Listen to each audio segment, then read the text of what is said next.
curso de Psicologia do turno integral matutino e esse é o meu trabalho de vídeo para a disciplina de Fundamentos Sociológicos. Eu escolhi o livro Cultura, um conceito antropológico, do Roque de Barros Laraia. Mas antes de começar a falar sobre o conteúdo do livro em si, eu vou falar um pouco sobre o autor e a trajetória dele, porque assim a gente consegue entender melhor quais são os objetivos do livro e a linha de raciocínio lógico que ele segue. Roque de Barros Laraia, o autor do livro, é um antropólogo brasileiro que nasceu em 1982, numa cidade chamada Pouso Alegre, no sul de Minas Gerais. Em 1952, ele se formou em História na UFMG e em 72 ele concluiu seu doutorado em Sociologia na USP. Dentro da antropologia, o seu principal tema de interesse de estudo é a etnologia indígena, ou seja, o estudo das características e diversidades culturais dos povos indígenas, com enfoque na coleta de dados acerca das suas tradições, costumes, percepções cosmológicas e organização social, através de uma observação participante na comunidade, a fim de entender as mudanças e resistências enfrentadas por esses povos. Atualmente, Roque de Barros Laraia é professor emérito na Universidade de Brasília e membro do Conselho Consultivo do Instituto do Patrimônio Histórico e Artístico Nacional. O livro Cultura, um conceito antropológico introduz ao leitor o conceito antropológico de cultura. Ele é destinado ao público que se inicia no tema e contém vários exemplos e uma explicação bem didática, sem muitos aprofundamentos teóricos. O objetivo do autor é desmistificar pré-noções que podem estar cobertas de preconceito a respeito das diversas culturas existentes, ampliando noções do leitor de como os humanos se relacionam em grupo. Também exemplificar e comparar diversos cenários de socialização, tanto brasileiros quanto globais. Foi por esse motivo que eu achei interessante a escolha desse livro, porque ele pode servir de base para diversos assuntos de interesse da psicologia, como a antropologia e a sociologia, por exemplo. Esse livro está dividido em duas partes. A primeira recebe o nome de Da Natureza da Cultura ou Da Natureza à Cultura. E ela fala sobre o desenvolvimento do conceito de cultura ao longo da história, desde autores iluministas até os mais modernos. A segunda parte conta com outros 5 capítulos e ela recebe o nome de Como Opera a Cultura. Ela explica como a cultura influencia o comportamento social e como ela consegue diversificar a humanidade, apesar da sua comprovada unidade biológica. Agora eu vou começar a me aprofundar um pouco mais na obra. O autor inicia fazendo várias citações de figuras históricas importantes, como Heródoto, o padre José de Anchieta e Montaigne. Todos eles se espantam com a diversidade dos modos de vida que eles encontram nas suas viagens e estudos. Eu queria colocar aqui a fala de Montaigne, que o autor colocou no livro, a respeito dos costumes tupinambás.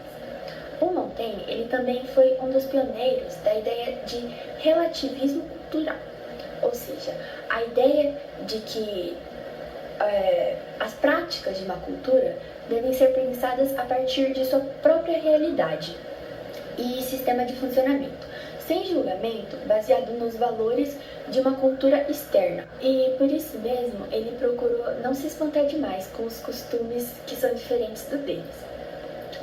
Sobre a antropofagia desse grupo, ele comentou: "Não me parece excessivo julgar bárbaro tais atos de crueldade, mas o fato de condenar tais defeitos não nos leva a cegueira acerca dos moços.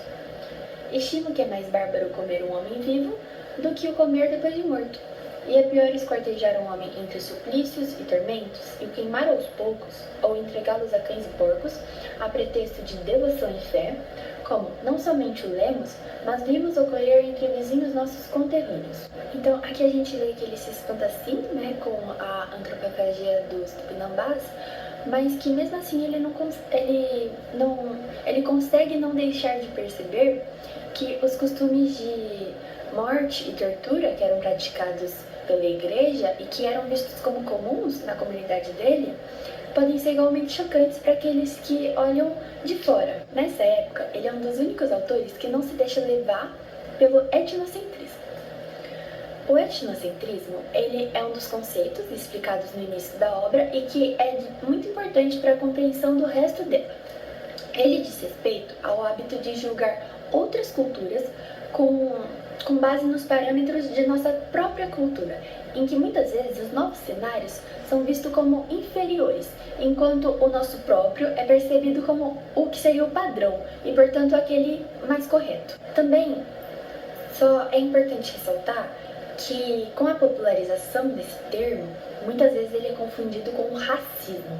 Só que o racismo, ele é uma ideologia que inclusive pode ser marcada historicamente e que com certeza não é universal nem natural. Enquanto o etnocentrismo, ele pode ser observado nas mais diversas culturas e ele também pode ser percebido como uma quase forma de preservação da sua própria existência. Portanto, eles definitivamente não são a mesma coisa. Em seguida, nas próximas partes do livro, ele fala sobre o determinismo biológico e geográfico, que são teorias que ganharam mais força em determinados momentos históricos, como, por exemplo, na época das grandes navegações na Europa, por volta do século XVI, ou na época do naturalismo, por volta do século XIX e início do XX.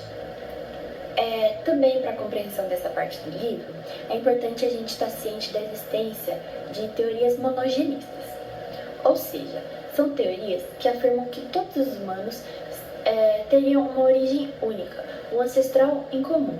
Mas mais para frente no livro, o autor ele vai reiterar as contradições dessa teoria e ele também vai demonstrar como ela não se sustenta. Essas teorias afirmam que características genéticas de um determinado grupo humano determinariam o seu comportamento, ou seja, a inteligência, a capacidade de aprendizado, o temperamento e as tendências comportamentais estariam determinadas já de acordo com seus traços genéticos ou de acordo com os traços de seus ambientes de nascimento e de vivência, e que inclusive poderiam ser hereditárias.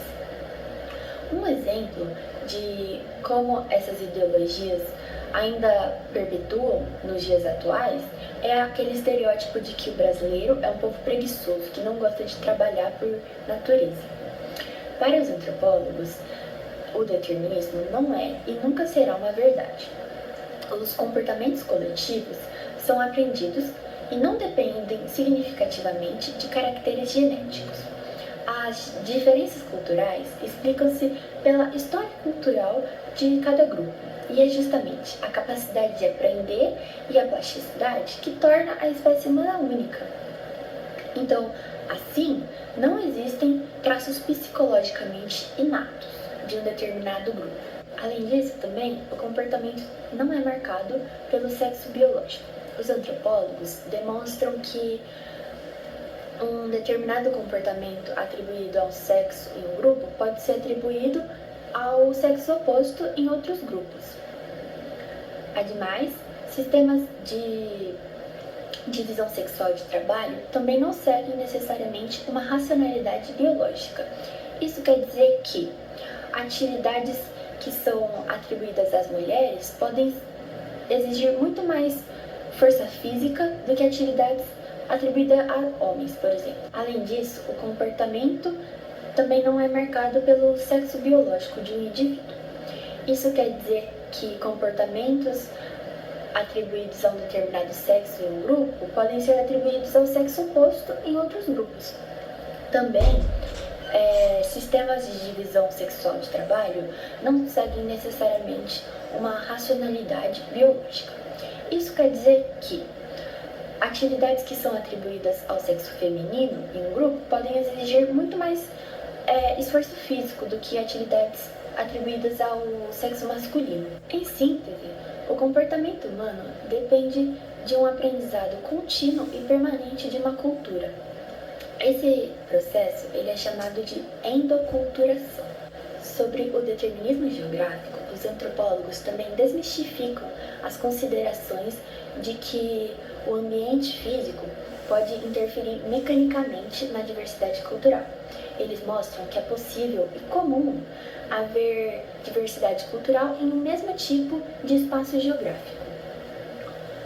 Ou seja, A cultura, ela age seletivamente sobre o ambiente. E isso quer dizer que elas exploram o meio em que vivem e elas adquirem as adaptações que fazem sentido para a história cultural daquela comunidade. Para concluir essa parte, o autor reitera que é justamente a capacidade de aprender e de se adaptar que torna a espécie humana única, porque com a cultura ela é capaz de superar as suas próprias limitações. E assim, o autor ele já puxa um gancho para a próxima parte do livro, em que ele vai tentar explicar o que é a cultura. Bem, quem sintetizou o termo cultura, como a gente conhece hoje em dia, foi Edward Burnett Taylor, um antropólogo britânico que sintetizou no termo culture os termos culture e civilization, que diziam separadamente e respectivamente sobre os aspectos espirituais e materiais de um povo. Entretanto, esse conceito também já estava sendo trabalhado por outros pensadores, como por exemplo o John Locke, o filósofo inglês, que era um dos que pensavam que a espécie humana não nascia com ideias inatas, que eram determinadas por suas condições biológicas ou geográficas, mas que adquire o conhecimento através da convivência com seu grupo social, como a gente viu anteriormente, através do processo de endoculturação. Para ampliar a ideia de cultura e também trazendo autores mais recentes, a gente pode adicionar a esse conceito alguns outros aspectos, como a libertação da espécie humana de suas próprias limitações fisiológicas, anatômicas e geográficas, que com a aquisição da cultura, ela não depende mais dos seus aparatos biológicos para adaptação aos ambientes ecológicos, aos diferentes ambientes ecológicos, mas sim depende do aprendizado. E além disso, a gente também pode adicionar o processo de acumulação geracional de saberes, que se dá através de um sistema de comunicação, sobretudo oral, permitindo que a humanidade tenha ao seu dispor todo o conhecimento produzido pelos membros vivos e também mortos de seu sistema cultural. E é justamente essas características que diferenciam a humanidade das demais espécies. Agora, na segunda parte do livro, o autor fala sobre a atuação da cultura em um ser tão adaptável e como ela pode moldar o comportamento e moldar a maneira como o indivíduo percebe o mundo ao seu redor. O autor também fala sobre como somos capazes de perceber que um indivíduo pertence a uma outra cultura só de observar a sua forma de agir, de se comportar, a sua maneira de vestir, de comer, de andar ou de correr, sem falar nas diferenças linguísticas. Mais adiante, no capítulo 2 dessa segunda parte, o autor fala sobre como a cultura pode interferir no plano biológico e até mesmo definir sobre a vida ou a morte de um indivíduo.